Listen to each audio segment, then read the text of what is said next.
Hey guys, John Holiday again, doing another YouTube. Today I want to talk about cash flow. So I started the screen off with a picture of some money there.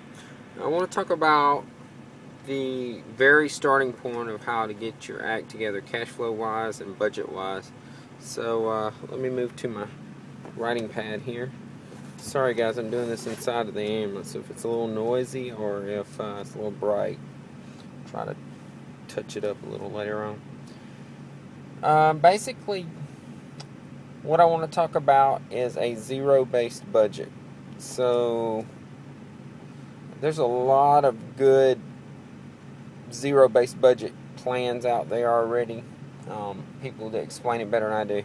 I kind of want to give you my 2 cents worth because I think it's a simple way of doing it.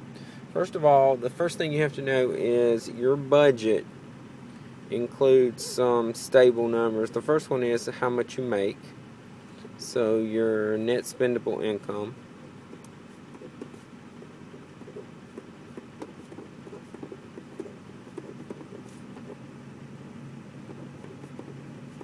And that is the amount of money you bring home after taxes. That's the amount of money that goes into your account, or that is your paycheck. Alright, and then the next thing that you have in the equation is your time. I don't know what to call it. Time slots. They equal either monthly, once a month. You get paid every 2 weeks, or you get paid weekly. So income allocation, time slot, whatever you want to call it. So basically, you have the net spendable income, and then you have the time slots. I personally get paid every 2 weeks, so I'm going to kind of show it from that point of view. If you get paid monthly, then everything in your month is included in your zero-based budget for the month. You get paid every 2 weeks, you work in 2-week increments. So in 1 month you have 2 time slots. So basically, pay period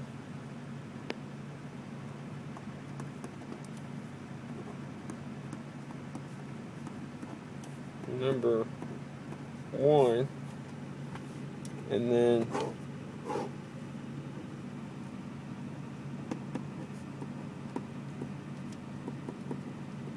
pay period number 2.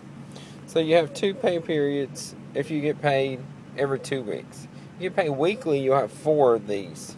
So basically, depending on how you get paid, and when I say you, I mean your household income. If you're married and your spouse works, then you have 2 paychecks, and if you get paid in the same increments of time as your spouse does, then that's pretty easy math. If not, then you kind of have to figure it out.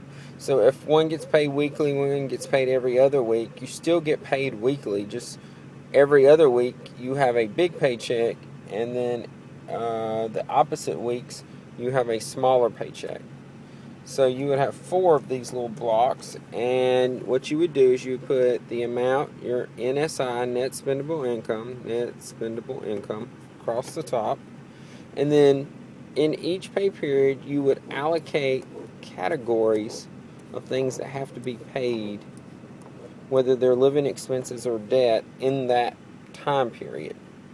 And you might have 5, 6, 10, 20, it doesn't matter how many you have. Over here you might have the same amount, or you may have less. It just depends on your scenario, your situation. So you have your net spendable income.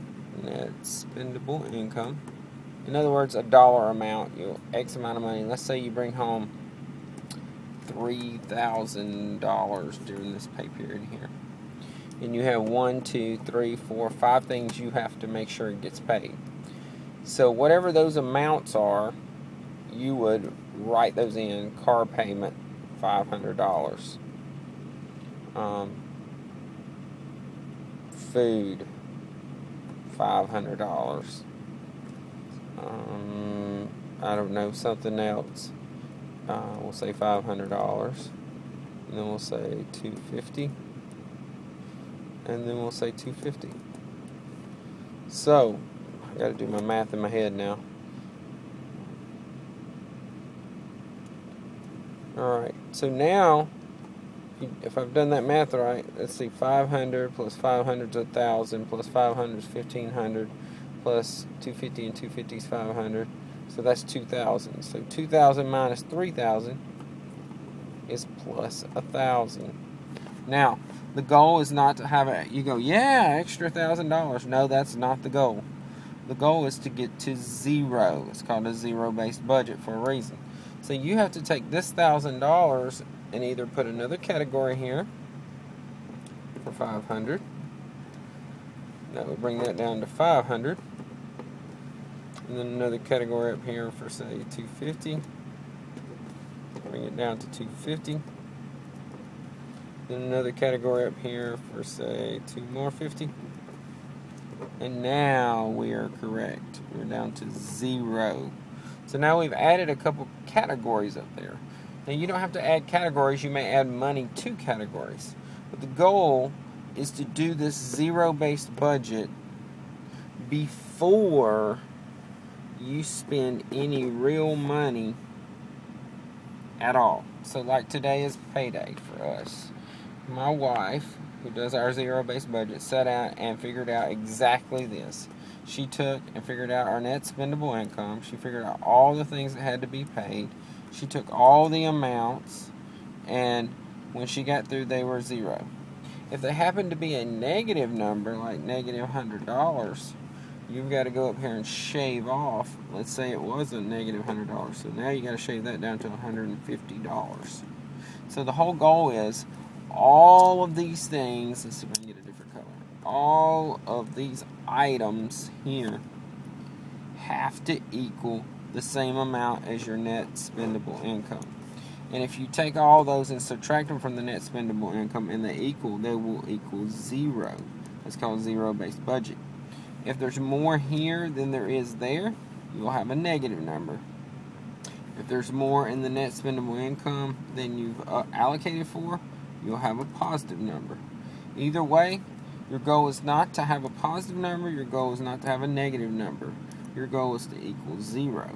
If you have a positive number and you want to take some of it, move it over on your baby steps. If you hadn't seen my YouTube videos on the baby steps, then you should go watch the rest of the story on my YouTube channel. Basically, you have to give every single dollar a name. And Dave Ramsey explains this in full. This is a very elementary version of me explaining a zero-based budget. But I've gone about 8 minutes, so I'm going to sign off here. And I just wanted to give that to you guys. And I hope it comes out alright. Since I did it in the truck. And always remember, you got to make every dollar count. And you got to count every dollar that you make. So have a great day. Talk to you soon. Bye.